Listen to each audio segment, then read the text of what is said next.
आज जो हम टॉपिक यहाँ पर टच करने वाले हैं वो आज तक मैंने जितने भी सेशंस करे हैं उन सब में से सबसे इम्पॉर्टेंट टॉपिक है, वो है how to choose your career. कि जो पेरेंट्स हमसे एक्सपेक्ट करते हैं कुछ हद तक वो एक्सपेक्टेशंस भी पूरी हो जाए और जो हम करना चाहते हैं वो भी हम कर सकें और आगे फाइनेंशियली ग्रो करने की जो पॉसिबिलिटीज़ हैं वो इनफाइनाइट हो। इससे पहले कि मैं आप लोगों को बताऊं कि ये चीज़ कैसे होगी या हमको क्या करना है, इसके लिए मैं आप लोगों से जानना चाहूँगा आप लोग अपना करियर कैसे चूज़ करते हैं। सर हम करियर चूज करते हैं जो हमारे पेरेंट्स आपस में सोचते हैं, जो करना चाहते हैं वो सोचते हैं कि इसमें हमारा चिल्ड्रन फाइनेंशियली सही सक्सेसफुल हो सकता है और हो सकता है वो हमारे दिमाग में पहले से बचपन से सेट कर देते हैं कि आपको ये बनना है और हम छोटे होते हैं तो हम सोचते हैं कि यही हमारे लिए अच्छा ऑप्शन होगा, इसमें सक्सेसफुल हो सकते हैं। फिर वो बच्चे वही करने लग जाते हैं और फिर ये 90% बच्चे इससे चुनते हैं। मोस्टली क्या होता है कि फ्रेंड सर्कल के दबाव में आके लोग भेड़ चाल में आके कर लेते हैं, फ्रेंड ये करना तो हम भी ये करते हैं। सर बेसिकली जो होता है वो पेरेंट्स हमारे बोलते हैं कि 2 साल पहले उसने वो करा था आज वो सक्सेस है। वो जो है तेरे बड़े भैया जो हैं वो आज यूएस में बैठे हैं, ये जॉब कर रहे हैं। तो बेसिकली ये कहते हैं कि तू भी ये कर ले, तू भी उसकी तरह स्टैंड हो जा। कोई इंटरेस्ट के बारे में बात नहीं करता कि हमारा इंटरेस्ट किसमें है किसमें नहीं है। तो सर वो पेरेंट्स जब हमसे पूछते हैं कि आप ये नहीं करना वो नहीं करना तो बताओ क्या करना है, तो सर कई बार ये भी होता है कि हमारे पास ही जवाब नहीं होता, हम क्या करें, हमें यही नहीं पता होता।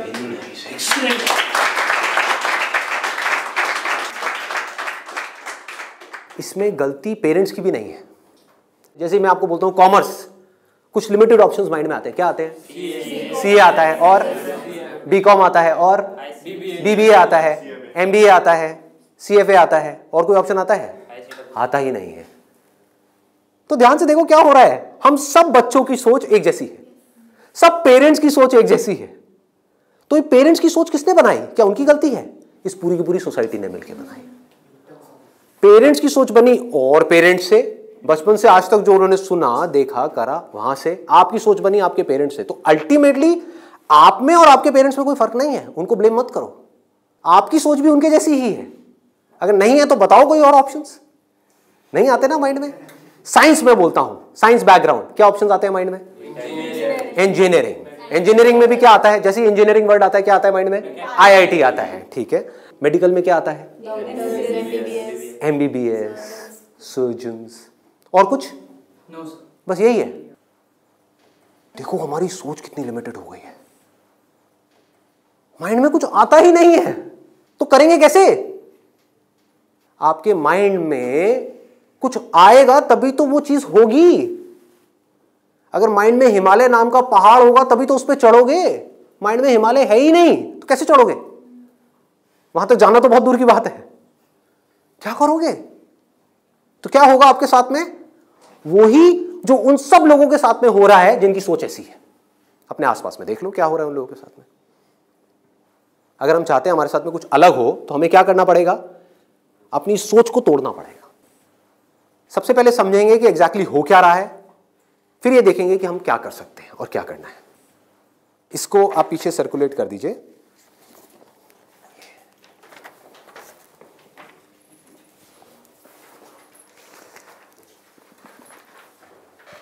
इसमें लिखा है how to choose a career. अच्छा, पढ़ाई में हमको आगे बढ़ने के लिए मान लो जैसे मैंने बोला साइंस बैकग्राउंड, तो माइंड में क्या आया? इंजीनियरिंग आया, इंजीनियरिंग से आईआईटी आया, आईआईटी से कोटा आया, या और ये जो तैयारी वाले इंस्टीट्यूट्स हैं वो आए, वहां पर जाओ, जा करके तैयारी करो, यही सब होता है। तो अब अगर आपको इस रास्ते पे सक्सेसफुल होना है कि मतलब आपको आईआईटी में पहुंचना है, आईआईएम्स में पहुंचना है, मेडिकल में टॉप कॉलेज में पहुंचना है, तो क्या चाहिए? हार्डवर्क से काम हो जाएगा। आराम से सोचो, आराम से सोचो। ये जो सोच है ना हमारी वो बड़ी खतरनाक बनी हुई है। उसी सोच पे क्वेश्चन मार्क लगाना है। हार्डवर्क सबसे ज्यादा कौन करता है?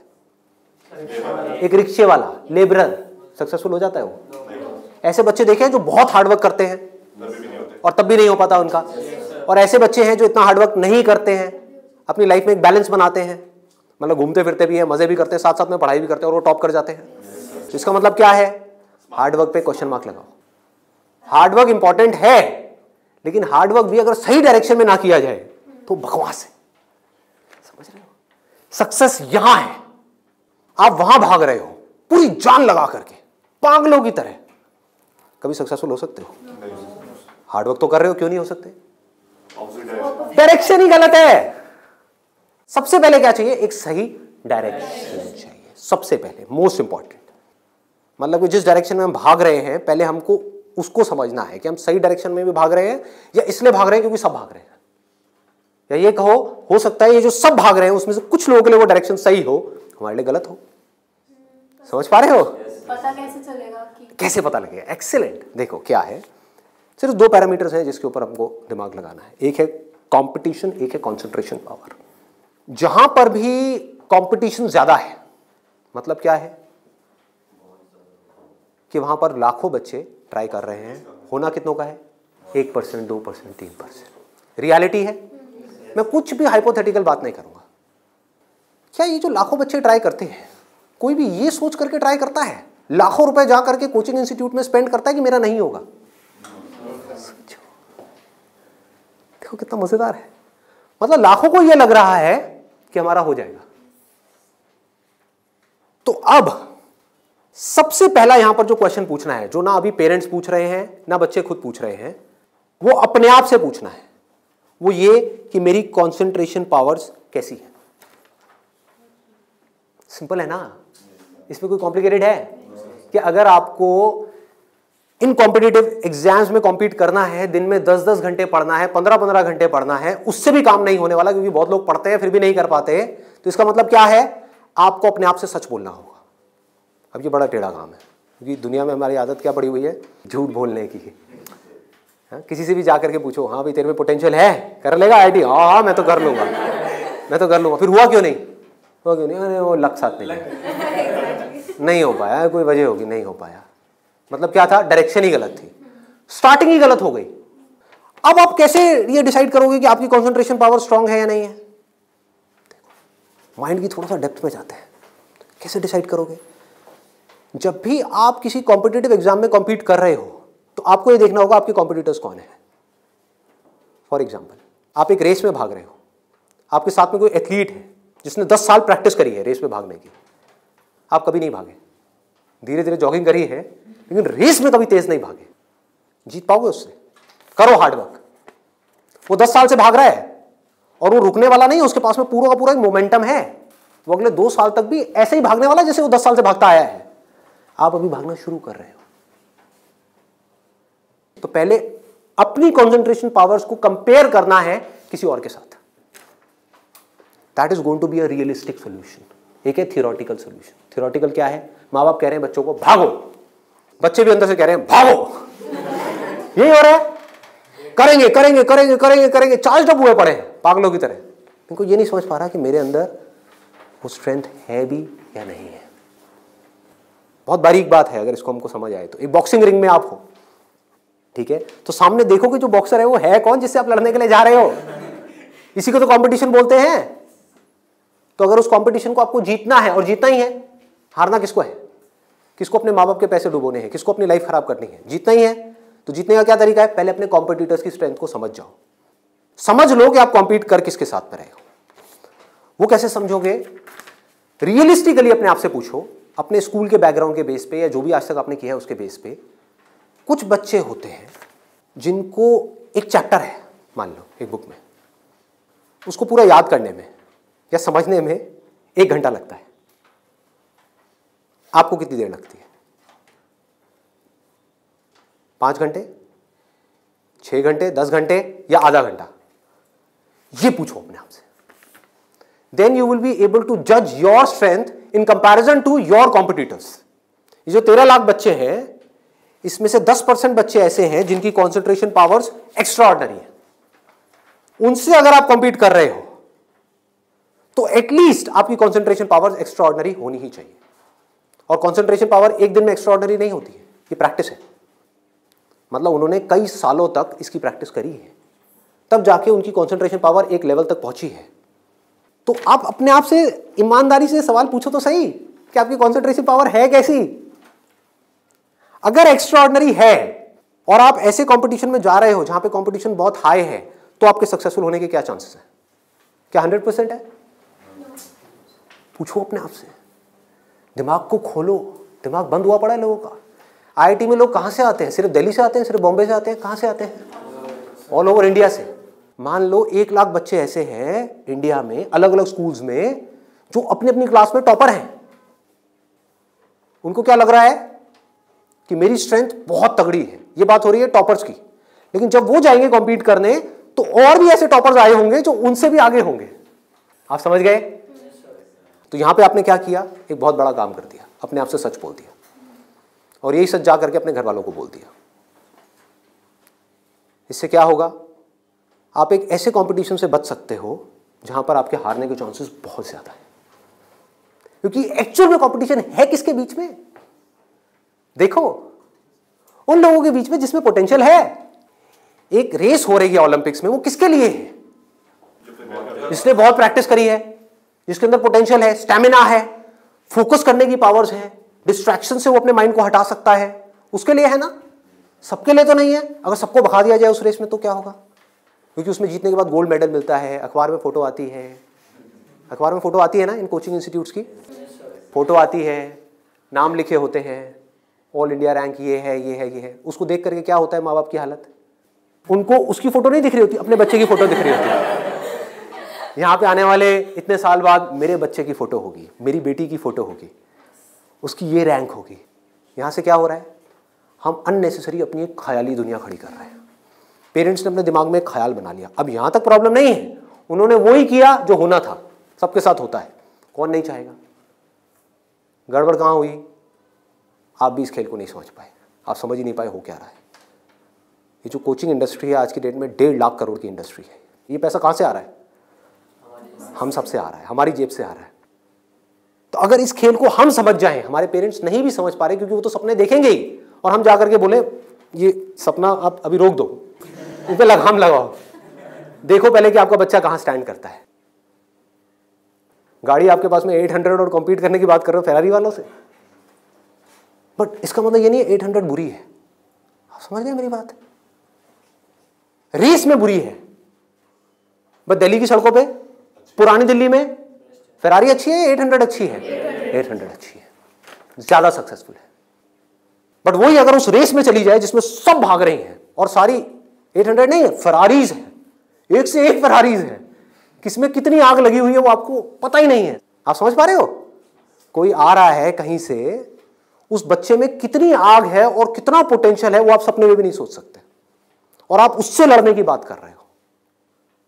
किस बेस पे? क्योंकि मेरे घर वालों ने ये सपना देखा है और मुझे सपने को सच करना है। पोटेंशियल है या नहीं है? पूछो अपने आप से, तो आपको क्लियर कट जवाब मिलेगा। क्लियर कट 10% लोग ऐसे होते हैं जिनमें एक्चुअल में पोटेंशियल है इन एग्जाम्स में कॉम्पीट करने का। तो if you are there in that top 10% category, तो अब आपका हार्डवर्क यहां पे काम आने वाला है। Depending upon your hard work, बशर्ते आपके अंदर पोटेंशियल हो। फॉर एग्जाम्पल फेरारीज की रेस हो रही है, उसमें आपने पूरी जान लगा दी, एक सेकंड के लिए भी डिस्ट्रैक्ट नहीं हुए। ठीक है, डिस्ट्रैक्ट होने में 1 सेकंड लगता है। डिस्ट्रैक्शंस वाला मेरा सेशन है पावर ऑफ फोकस, वो देखा होगा आप लोगों ने। बहुत तरह की डिस्ट्रैक्शंस हैं। मान लो आप हो तो फेरारी, लेकिन डिस्ट्रैक्ट हो गए, रुक गए, रेस यहां हो रही है, आप यहां चले गए, आउट है कि नहीं?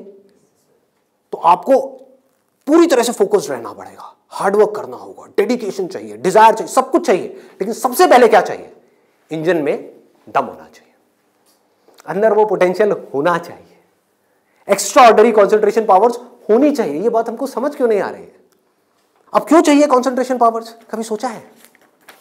2 तरह के काम है इस दुनिया में, एक वो जिसमें हमारा इंटरेस्ट है, दूसरा वो जिसमें इंटरेस्ट नहीं है। जहां इंटरेस्ट नहीं है वहां पर कॉन्सेंट्रेशन पावर्स का स्ट्रांग होना बहुत जरूरी है, जहां है वहां पर नहीं है, क्योंकि वहां तो ध्यान लग जाता है। वीडियो गेम खेलने के लिए कॉन्सेंट्रेशन पावर चाहिए क्या? क्यों? क्यों? इंटरेस्ट है तो वहां पर कॉन्सेंट्रेशन हो जाता है, खेलने में कॉन्सेंट्रेशन हो जाता है, और बहुत सारी चीजों में कॉन्सेंट्रेशन हो जाता है। पढ़ाई में हमें कॉन्सेंट्रेट करना पड़ता है और चाहिए ही चाहिए, क्योंकि पढ़ाई में 99.99% लोगों का इंटरेस्ट नहीं होता, तो कैसे पढ़ाई में क्रैक कर पाएंगे? तब जब अपने ध्यान को ऐसी जगह पे रोकना आता हो जहां पे हमारा इंटरेस्ट नहीं है। और ऐसी स्ट्रेंथ कितने लोगों में होती है? सच सच बताना आज, मतलब ईमानदारी से, आप में से कितने हैं यहां पर जो आप क्लेम कर सकते हो कि मेरी जो कॉन्सेंट्रेशन पावर्स हैं वो एक्स्ट्राऑर्डिनरी है? ऑनेस्टली आपकी है, let's give a big hand for it. हम सब में से सिर्फ एक की, और ट्राई कौन करते हैं? सब करते हैं। मेजॉरिटी ऑफ पीपल, सब तो नहीं कह सकते, मेजॉरिटी ऑफ पीपल करते हैं। है ना खतरनाक खेल। और एक बहुत बड़ी चीज हुई है अभी यहां पर, आप में से सिर्फ एक ने अपना हाथ उठाया, बाकी ने नहीं उठाया। इसका मतलब आपने क्या किया? सच बोल दिया, एक्सेप्ट कर लिया। अगर अपने घर पे भी एक्सेप्ट कर लो तो क्या होगा? खेल शुरू होने से पहले ही खत्म हो जाएगा। अगर ये मेजॉरिटी ऑफ बच्चों को समझ आ जाए, इंडिया में लाखों बच्चे मेरी वीडियोस देखते हैं, उनको ये समझ आ जाए और वो अपने आप से सच बोल दें, अपना हाथ ऊपर ना करें, अपने घर पे जाकर के बोल दें मेरी कंसंट्रेशन पावर एक्स्ट्रा ऑर्डिनरी नहीं है। हाँ, मेरी क्लास में कुछ 4 बच्चे हैं, उनकी है, वो भी कॉम्पीट करने जा रहे हैं, उनको करने दो। मुझे नहीं लगता कि मैं जीत पाऊंगा इस खेल में। हाँ, कुछ और ऐसे खेल हैं जहां पर मैं फाड़ दूंगा, तो क्या होगा? अब क्या आपके पेरेंट्स भेजेंगे आपको? पहले ही बोल दो, आपने भेजना है भेज दो, लेकिन आपका पैसा डूबेगा। 5 लाख डुबोने हैं, डुबो दो। भेजना है भेज दो, मुझे पता है मेरा नहीं हो पाएगा। ये झूठ है, ये नेगेटिव थिंकिंग है, या ये रियलिस्टिक थिंकिंग है? समझो, realistic thinking, that is the biggest thing जो हमको समझना है। पॉजिटिव थिंकिंग का लोग मतलब क्या निकालते हैं कि मेरे पास में मारुति 800 है और मैं ये एक्सेप्ट ही ना करूं कि मेरे पास में मारुति 800 है, मैं अपना ख्याल बना लूं कि मेरे पास में फेरारी है और जाकर के कॉम्पीट करूं ऐसे लोगों के साथ में जिनके पास में एक्चुअल में फेरारी है। फर्क पता लग रहा है? और ऊपर से अपने आप को पॉजिटिवली अंदर से मोटिवेट करता रहा हूं। घर वाले भी मुझे रोज फोन करके, नहीं बेटा तू कर सकता है, कर सकता है, कर सकता।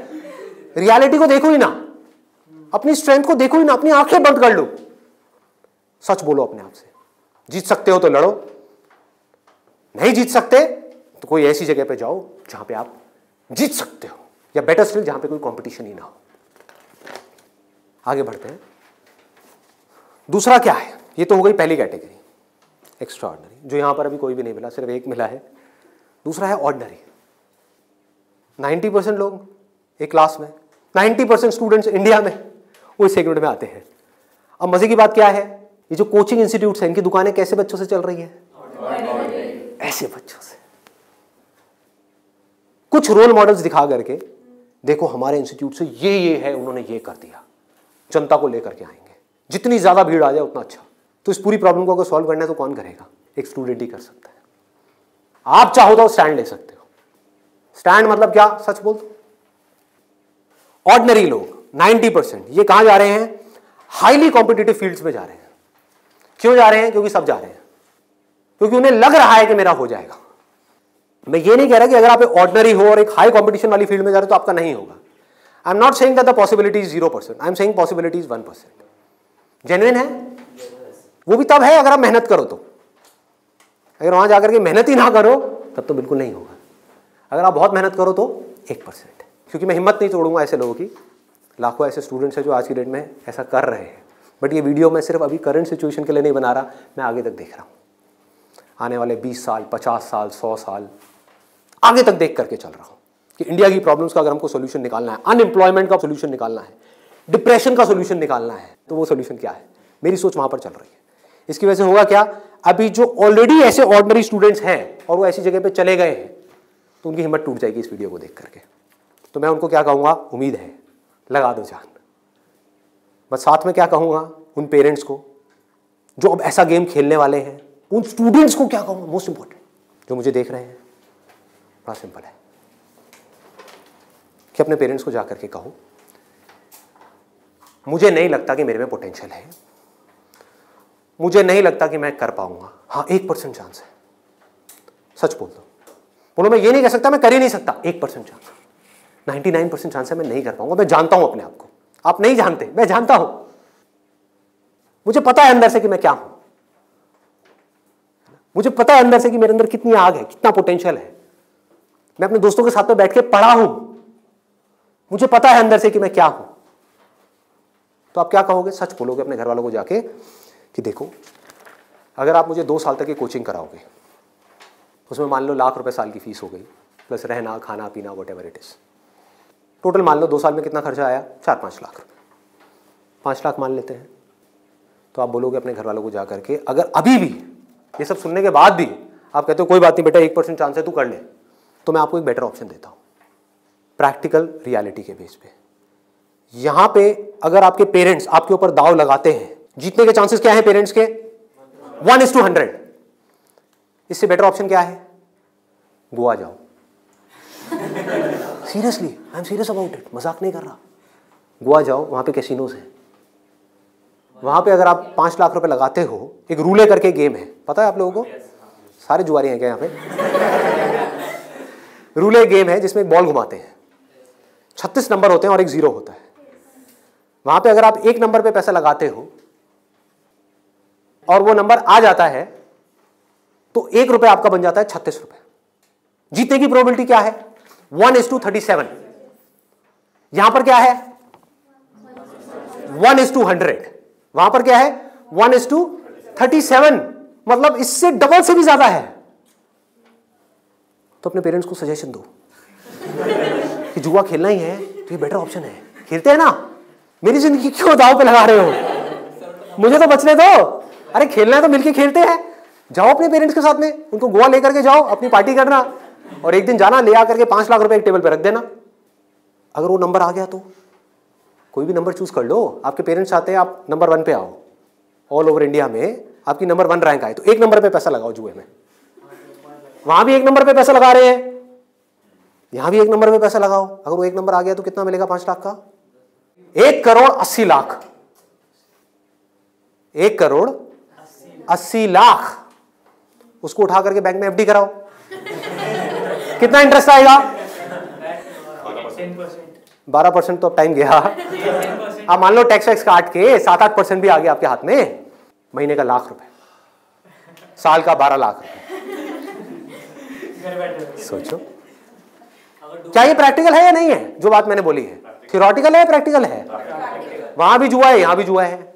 आप भी बोल रहे हो हाँ शायद मेरा हो जाएगा, पेरेंट्स भी कह रहे हैं हाँ शायद इसका हो जाएगा। प्रोबेबिलिटी हमारे सामने है, आपके होने की जो प्रोबेबिलिटी है वो हमारे सामने है। हाँ अगर आप एक्स्ट्राऑर्डिनरी में हो तो बात अलग है, मैं उसकी बात नहीं कर रहा। वहां पर आ गई 10% से 100%, तो वहां पर जुए का कोई कंपैरिजन नहीं है, ठीक है ना। बट अगर आप ऑर्डिनरी में हो और वहां पर जाकर के आप कॉम्पीट कर रहे हो, इससे बेटर ऑप्शन है जुआ। और घर वाले कहेंगे पैसा डूब गया तो जुए में, तो बोलो वो तो यहां भी डूब रहा है।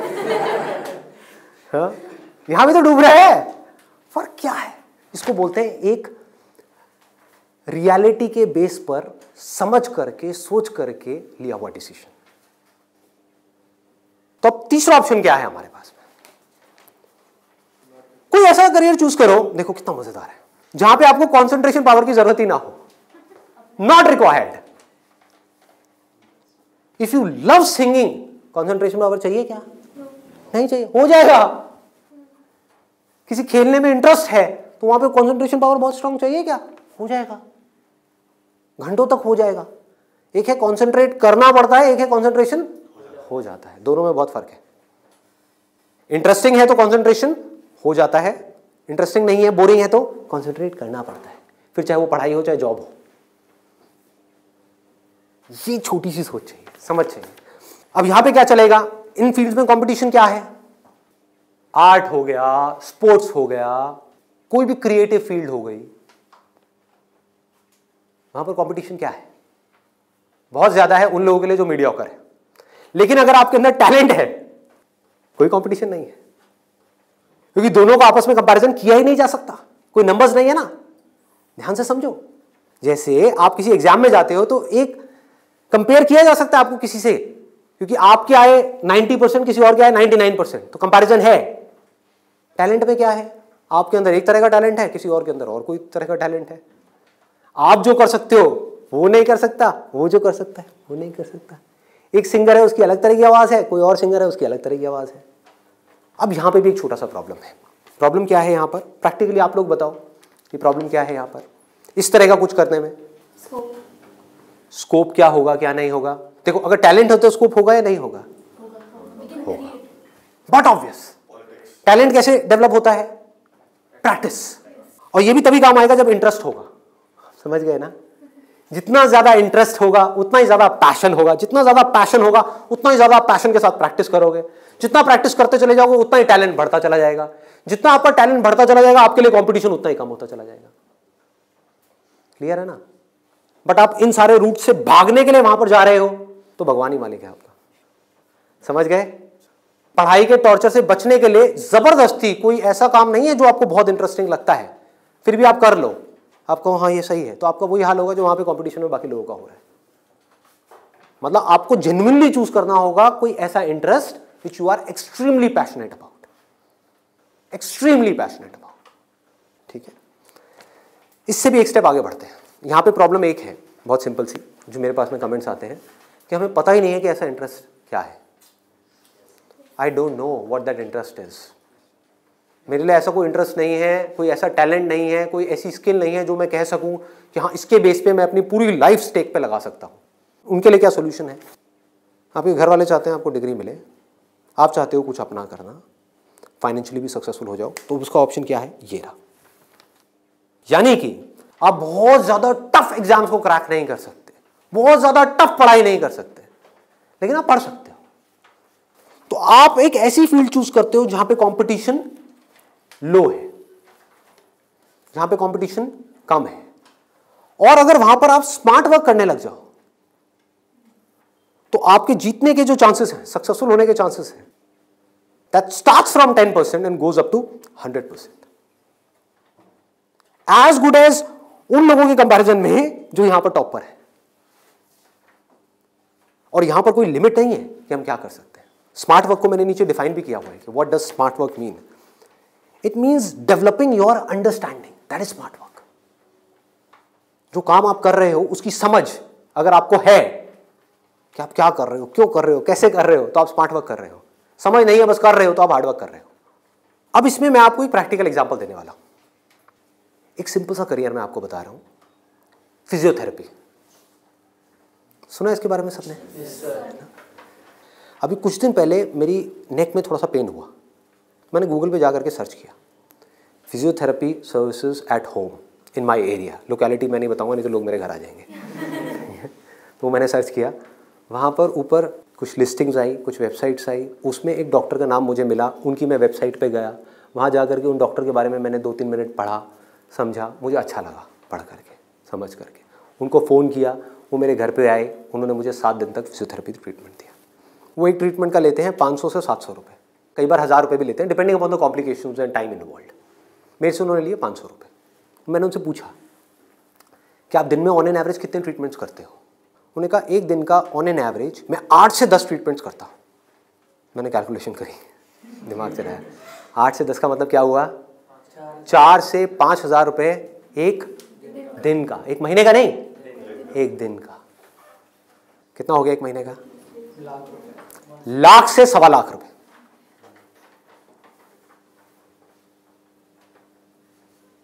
अभी उनको 4 साल हुए अपनी फिजियोथेरेपी करे हुए, ये नहीं है कि 40 साल हो गए, 4 साल। समझ रहे हो क्या किया उन्होंने, कैसे किया उन्होंने? वो सब आ जाता है स्मार्ट वर्क के अंदर। उन्होंने हार्ड वर्क नहीं किया, स्मार्ट वर्क किया। ज्यादातर लोग क्या करते हैं, एक हाईली कॉम्पिटिटिव फील्ड के अंदर जाकर के कॉम्पीट करते हैं, वहां होता है नहीं, जाकर के किसी लोकल कॉलेज में फंस जाते हैं, वहां से निकल करके जॉब के लिए धक्के खाते हैं। इसके आगे सोच बढ़ ही नहीं पाती है। जॉब नहीं मिल रही तो दुखी हो जाते हैं, उसके बाद में जब बहुत टाइम तक जॉब नहीं मिल रही होती तो जो भी जॉब होती है, जैसी भी जॉब होती है, कर लेते हैं। होता है प्रैक्टिकली ऐसा है? नहीं होता है। पढ़ाई करिए किसी फील्ड में, जॉब कर रहे हैं किसी और फील्ड में, मतलब कि वो पढ़ाई करी वो बेकार हो गई। स्मार्ट वर्क किसे कहते हैं? आप एक फिजियोथेरेपी कॉलेज में गए, कोई टॉप कॉलेज नहीं जहां पे अगेन कंपटीशन है, किसी लोकल कॉलेज से, क्योंकि कोई भी जब फिजियोथेरेपी कराता है तो पूछता नहीं आपने कौन से कॉलेज से किया है। मैंने नहीं पूछा, कोई नहीं पूछता। तो किसी भी कॉलेज से अच्छे से जा करके आप स्टडी करके आ गए, डिग्री लेकर के आ गए, आप कहीं भी जाओगे कभी भी आपको जॉब तो मिल ही जाएगी, जो सुन करके आपके घर वाले कन्विंस हो जाएंगे, कहेंगे हाँ ठीक है एक बैकअप प्लान तो है। तो एक ऐसा रास्ता जहां पर वर्स्ट के सिनेरियो में आपको जॉब भी मिल जाए लेकिन बेस्ट के सिनेरियो की कोई अपर लिमिट ना हो। अब बात आती है कैसे करोगे आप इस चीज को, इसका स्कोप देखो। कि आने वाले टाइम में अभी जितनी तेजी से मोबाइल, लैपटॉप, कंप्यूटर सब लोग इस तरह भाग रहे हैं, सबके ये प्रॉब्लम्स आनी ही आनी है। बैक में प्रॉब्लम आनी ही आनी है, नेक में प्रॉब्लम आनी ही आनी है, और पता नहीं कितनों को कितनी आनी आ भी रही है। आपके घर में भी जो आपके पेरेंट्स हैं उनको सबको कहीं ना कहीं दर्द होगा।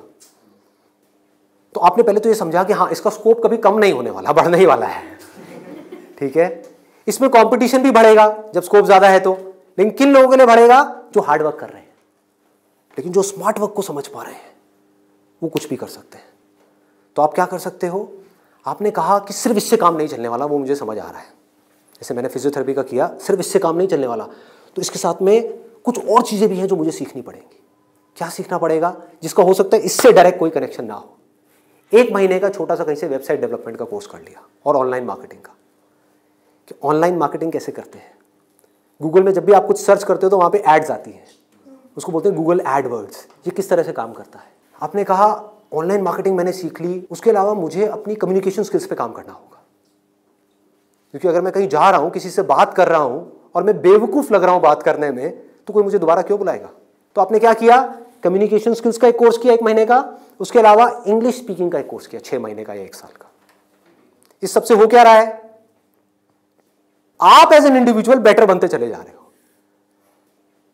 उसके बाद में धीरे धीरे आप अपनी एक क्लाइंटेल बनाओगे।